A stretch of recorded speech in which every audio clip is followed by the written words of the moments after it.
e vai ser o tema do nosso vídeo agora. Vamos falar sobre o Wilton Pereira Sampaio, árbitro que chama confusão, normalmente não dá sorte para o Vasco e não é um árbitro que eu goste. Pô, Fábio, mas quais seriam os árbitros? Rafael Claus, por exemplo, próprio Daronco, que picota muito o jogo, mas ele impõe mais respeito, não se deixa levar na pressão. Mas o Wilton Pereira Sampaio, árbitro de Copa do Mundo, mas que eu não gosto. Eu, particularmente, não gosto dele apitando. Ele não é um árbitro que passa aquela confiança, ele vai deixando o jogo esquentar. Normalmente, tende mais para decisões do dono da casa. Será que não tinha outro árbitro? No turno, no jogo com o Fluminense, já deu confusão no jogo do Vasco. Vamos ver se a gente dá sorte, porque o Luiz Flávio de Oliveira foi o árbitro contra o Vitória. Eu estava muito preocupado, tinha muito tempo que o Luiz Flávio não apitava também. A família Oliveira não curte muito o Vasco, mas passamos batidos, né? Vamos ver se quarta-feira que vem o Wilton Pereira consegue não estragar o jogo, né? Porque um árbitro pode estragar um jogo. Um árbitro, um zagueiro, um goleiro, esses personagens do futebol têm essa capacidade com eles. Basta um frango de um goleiro, uma falha, um gol contra de um zagueiro, um erro claro de uma arbitragem. Aliás, a propósito, torcedor, ontem eu fiz o jogo Portugal e Croácia. Quem não viu, perdeu, não só pelo jogo, pelo gol de número 900 do Cristiano Ronaldo, mas não é isso não. O que me chamou a atenção, as decisões do VAR, a rapidez de decisão do VAR. O gol do Cristiano Ronaldo, tinha uma dúvida, estava em posição de impedimento ou não, levou 30 segundos para a decisão.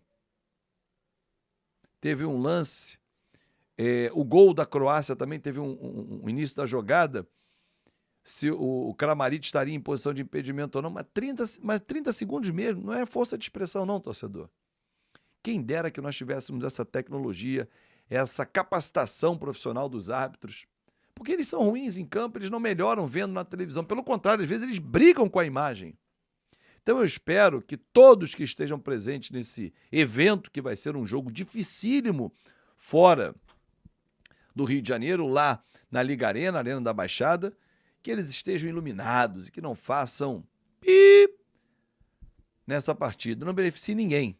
Não tem que beneficiar o Vasco e nem o Atlético Paranaense. Beneficie o futebol, o espetáculo. Apliquem a regra. Mas a bendita da interpretação é essa regra que arrebenta com a gente. Bom, essa linda camisa aqui, o Vasco tirou muita onda essa de aquecimento, hein? Olha, ontem dois vascaínos ganharam camisas ontem de aquecimento, o Eduardo Penalber, o Walter também, Garcia, ganharam ontem lá na nossa live. Muito obrigado pelo carinho de todos que ajudaram e contribuem com o nosso canal. Felipe Coutinho treinou normalmente com a equipe, está recuperado da Covid, recuperado da lesão, vai para o jogo com o Atlético Paranaense. É peça importante, vai ficar à disposição do técnico Rafael Paiva. Rayan e Leandrinho, que ontem estavam na vitória do Brasil diante do México 2-1 em São Januário, e o Cria fez gol, o Rayan, jogando em casa, conhece tudo, também estarão à disposição. A dúvida é se o Pumita vai chegar a tempo. Acho que não, mas ele é reserva do Paulo Henrique. Então a tendência é que o Puma não chegue a tempo, né? Porque o Uruguai joga hoje em casa com o Paraguai, mas na rodada seguinte, salvo engano, joga na Venezuela. Então a viagem é mais longa, logística e tal, mas ele é reserva do Paulo Henrique. Quem vai ser o substituto do João Vitor suspenso? Léo, falei sobre isso no vídeo ontem, hashtag fechado com Léo, força para ele mesmo, vambora, tem que dar força. O Maxime Domingues não pode jogar contra o Atlético Paranaense, mas contra o Flamengo pode, ele se estiver com visto de trabalho vai poder, porque a fase já começou da Copa do Brasil, então ele só na semifinal, porque o Vasco vai chegar à semifinal, e aí ele pode ser inscrito na semifinal. Eu não falei ontem no vídeo, né? Falei na live, não falei no café, mas as respostas dadas pelo presidente Pedrinho sobre o que levantou o John Textor, eu assino embaixo. O John Textor faz muito bem ao futebol, mas às vezes ele escorrega algumas coisas, ele chama um holofote que ele não precisa, atrai uma confusão que não é necessária e falou algumas coisas que... Como é que ele disse que conhece o contrato da 777? O Tairo Arruda, que é o CEO, foi consultor, ele passou, duvido. O Zeca Bulhões, que é o diretor jurídico, foi vice-presidente jurídico na gestão do Salgado, foi ele que passou, duvido mais ainda. Vamos olhar para frente e pensar no cenário como um todo. Isso é importante. Só que, infelizmente, os clubes não pensam no todo, na união. Liga, basta olhar. Tem um grupo, a Libra, tem a Liga Forte União, cara, não tem jeito. Eles não pensam na unidade. Mas o fair play vai ser bom para 2, 3 clubes. Quais serão os moldes aplicados do fair play financeiro? Quem é que está defendendo? Já dá para levantar essa bandeira? Ou a conversa ainda é muito iniciante? Calma. Por enquanto, cada um vai tocando seu barco. Botafogo fazendo seu grande investimento, o Vasco daqui a pouco vai voltar a fazer grandes investimentos. E vida que segue, torcedor. Cada um que olhe para o seu. Cada cachorro que lamba... lembra dessa frase? Vou começar falando do Ryan. Ontem, ele e o Leandrinho vestiram a camisa da seleção brasileira em amistoso diante do México, partida realizada em São Januário. O Brasil venceu o jogo, o Ryan marcou um dos gols. Tá aí para você acompanhar o gol do Ryan em São Januário. E logo após a partida, entrevistado pela turma do BTB Esportes, ele falou sobre uma proposta recebida para sair do Vasco. Agora terminou a janela, já fechou, mas a gente teve a informação de que teve interesse, teve sondagem para bastante clubes de fora do Brasil. Como é que chegou isso para você? Como é que tá a sua cabeça? No seu momento no Vasco? Como é que tá isso tudo? Minha cabeça é muito tranquila, minha cabeça está aqui, focada aqui no Vasco. Cheguei com proposta, mas minha cabeça está aqui no Vasco ainda, para continuar até o final do ano. E se Deus quiser vai dar tudo certo.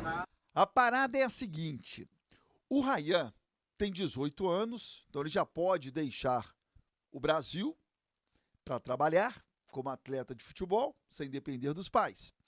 Ele tem contrato com o Vasco até dezembro de 2025. Ou seja, em dezembro de 24, faltando apenas um ano para o término do contrato, a multa rescisória do Ryan não é tão alta.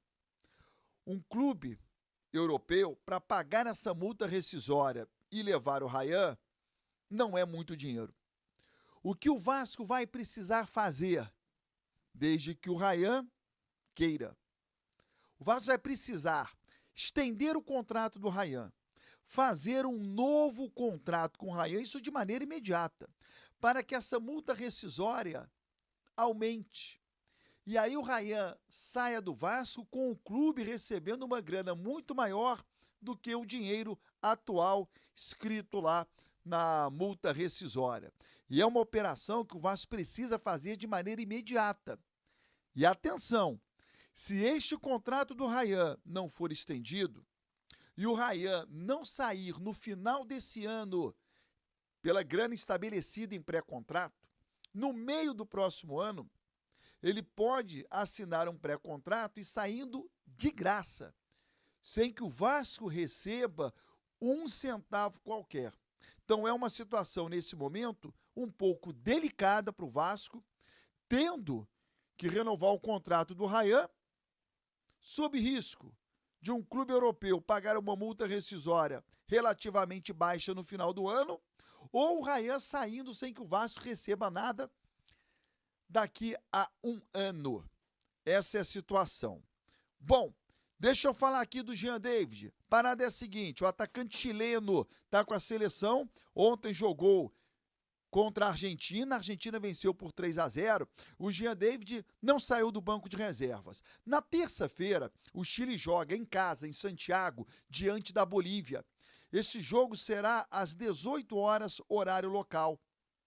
E para que ele chegue no dia seguinte a Curitiba, onde o Vasco joga pela Copa do Brasil, diante do Atlético Paranaense, há um voo que sai de Santiago por volta das 11 da noite. Ora, o jogo começa às 6, termina por volta das 8, ele tem aí 2 horas para fazer o percurso do estádio até o aeroporto. Tem condições, eu conheço Santiago, não é tão longe o estádio do aeroporto.